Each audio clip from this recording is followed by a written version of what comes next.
aggressively over the past 10 to 20 years. If you look, for example, at the popular vote in a lot of these states, and Massachusetts, where 32% of the residents of Massachusetts voted for Republicans, 0 Republican federal representatives. So, well, that's a stupid argument, because then I can point to Oklahoma, where the reverse is true. 32% of Oklahomans voted for Kamala Harris, Democrats, and yet they have 0 representatives in the U.S. House of Representatives. So, stupid argument. And here's what's annoying about Gavin Newsom and the Democrats. So in Texas, Trump got 56.9% of the vote, and Kamala Harris got 43.1% of the vote. And Democrats have 34% of the seats in the House. Texas currently has 66% of the seats in the House. This is a pretty close representation in favor of Republicans. Now let's go to California. In California, 60.4% of the vote went to Kamala Harris, and 39.6% of the vote went to Trump. Republicans hold 17% of the House seats in California. Democrats hold 83% of the House seats in California. So 4% more of the vote goes to Democrats in California compared to Texas. There's only a 4% difference in the popular vote. But in California, Democrats have 17% higher representation compared to their Republican counterparts in Texas. So this means the Democrats in California have gerrymandered California significantly more than the Republicans have done in Texas. Wrong. Democrats don't draw congressional lines in California. An independent commission does, made up of 5 Democrats, 5 Republicans, and 5 independents. Democrats, or the Democratic Party, or Democrats in California, have no absolute say in where the congressional lines are drawn. Can't say the same about Texas. The party in power in the state legislature gets to draw the congressional lines. Oops. The number one piece of information that everyone seems to forget about when it comes to redrawing district lines, or in your case, I think you just left it out because it was damning to your argument, is geography.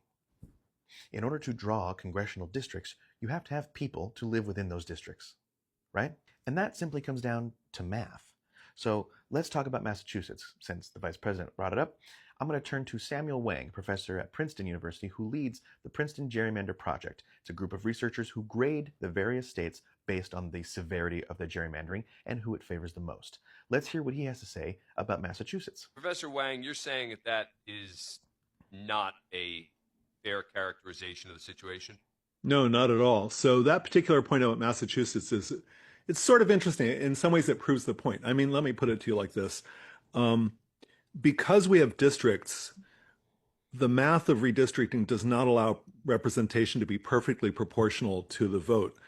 And in fact, there's been some researchers at Tufts, Professor Moon Duchin and her collaborators and students have demonstrated through extensive mathematical simulation that Republicans are distributed in a way across Massachusetts such that it is actually mathematically impossible to ever draw a Republican district in Massachusetts. It's just math. Now let's turn to California. I've already debunked your claim about Democrats gerrymandering California, which we now know is not the case because it's done by independent commission.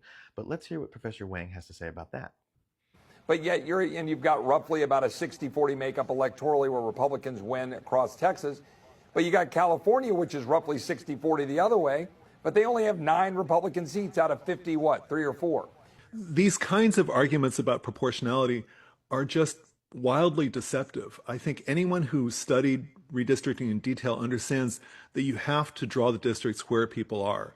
Unless you're willing to radically change how representation occurs, which we can talk about, it's not possible to draw more than about a dozen or so Republican districts in California.